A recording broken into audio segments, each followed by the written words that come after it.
ഇവിടെ ഒരാൾ രാവിലെ തന്നെ അടിയാണ്. ഒന്ന് മഴ പെയ്തോളൂ. മഴ പെയ്താ പിന്നെ നമുക്ക് കപ്പ് എന്നുള്ളൊരു മൂഡ് ഭയങ്കര കേട്ടോ. നിങ്ങൾ ശരിക്കും കപ്പ് ഇന്നലെ എന്താ ഇത്ര അത്ഭുതം. ആക്ച്വലി ഇവിടെ കപ്പ കിട്ടില്ല. അല്ലെങ്കിൽ ഞങ്ങൾ നിൽക്കുന്ന സ്ഥലത്ത് ഇറ്റലിയിൽ കിട്ടും, വേറെ സ്ഥലത്ത് കിട്ടും. ഞങ്ങൾ നിൽക്കുന്ന സ്ഥലത്ത് ഇന്ത്യൻ സ്റ്റോറും ഇല്ല, പിന്നെ ബംഗ്ലാദേശി സ്റ്റോറുണ്ട്, അവർ കപ്പ കഴിക്കില്ല. പിന്നെ ആകെ ഇവിടെ ഒരു ആഫ്രിക്കൻ സ്റ്റോർ ഉണ്ട്. ആഫ്രിക്കൻസ് എന്തൊക്കെയാണ് അതിന്റെ പേര്? ഫുഫു എന്ന് പറഞ്ഞൊരു സാധനമുണ്ട്. നല്ല ടേസ്റ്റ് ആട്ടോ തിന്നാന്.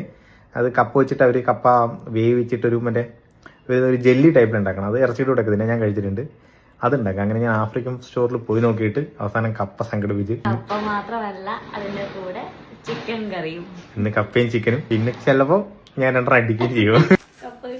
എന്താ സന്തോഷം. ആക്ച്വലി കപ്പ അത്യാവശ്യം നല്ല കേട്ടോ. ഇവിടെ കിട്ടുന്ന കപ്പ അത്യാവശ്യം നല്ലതാണ്. ഇവിടത്തേക്ക് വരുന്ന കപ്പയെല്ലാം ലാറ്റിൻ അമേരിക്കന്ന് വരുന്ന കപ്പയാ. അതെ, ശരിക്കും ഞാൻ ഞെട്ടിപ്പെടുന്നു. മെക്സിക്ക, കൊളംബിയ, ബ്രസീലില്ലേ, അവരൊക്കെ നമ്മളെ കപ്പ കിഴങ്ങൊക്കെ കഴിക്കും. ചേനയൊക്കെ അവരും കഴിക്കും. പിന്നെ അവർ വാഴയിൽ വെച്ചിട്ട് മീനൊക്കെ പൊരിച്ച് കഴിക്കും. അങ്ങനെയൊക്കെ ചെയ്യും. കപ്പയ്ക്ക് നല്ല വിലയാണ് കേട്ടോ. പക്ഷെ 1 കിലോ കപ്പയ്ക്ക് എന്റെ 360 360 എന്ന് പറഞ്ഞാല് ഇപ്പത്തെ യൂറോ റേറ്റ് എന്ന് പറയുമ്പോൾ 104 വെച്ചിട്ട് 350 രൂപയുടെ കപ്പയ്ക്കാണ് നീ രാവിലെ തൊട്ട് ബഹളം ഉണ്ടായിക്കൊണ്ടിരുന്നത്. നമുക്കൊരു ക്രേവിങ്സ് ഒന്ന് അപ്പൊ കഴിക്കണം. ഞങ്ങള് കപ്പ കഴിച്ചിട്ട് കുറെ ആയി കേട്ടാ. ഇതെന്താ ഇവിടെ കൊണ്ടുവച്ചേ?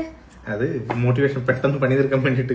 അടിപൊളി. കണ്ടാ, പണി തീർക്കാൻ വേണ്ടിയുള്ള മോട്ടിവേഷൻ ഇതാണ്. ഇതിന് എത്ര പൈസ കൊടുത്താലും കുഴപ്പമില്ല അല്ലെ. ഒരു കപ്പ വാങ്ങിക്കുമ്പോ മാത്രമേ ഉള്ളൂ പ്രശ്നം.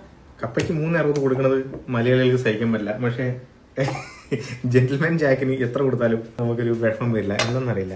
അപ്പൊ കപ്പയും ജെന്റിൽമാൻ ജാക്കും. ഞാൻ ഒറ്റ കേസ് കേടാ. നീ ലിപ്സ്റ്റിക് എത്ര യൂറോയ്ക്ക് വരെ വാങ്ങും? അതേ മനസ്സുഖമാണ് എനിക്ക്.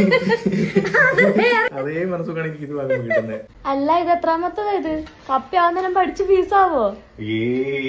ഇല്ല കാണാ. ഇതെന്താണെന്നറിയോ, സാധനം ഒറിജിനൽ ആണെന്ന് ടെസ്റ്റ് ചെയ്യണം. പിന്നെ അല്ല, ഇത് ചിലപ്പോൾ നമ്മൾ ഇന്ത്യക്കാരെന്ന് വെച്ചിട്ട് ഇറ്റലിന്റെ ചിലപ്പോൾ നമ്മൾ പറ്റിച്ചാലാ. സൂപ്പർ മാർക്കറ്റിൽ ഡ്യൂപ്ലിക്കേറ്റ് കൊണ്ടുവച്ചാലാ. ക്ഷമയില്ല അതന്നെ. സത്യം കപ്പ എപ്പോഴാവാന്ന് ചോദിച്ചിട്ടാ. ഇതാ ഏറെക്കുറെ വെന്തോണ്ടിരിക്കാണ്. എന്താണ് ചിക്കൻ കറീന്റെ അവസ്ഥ?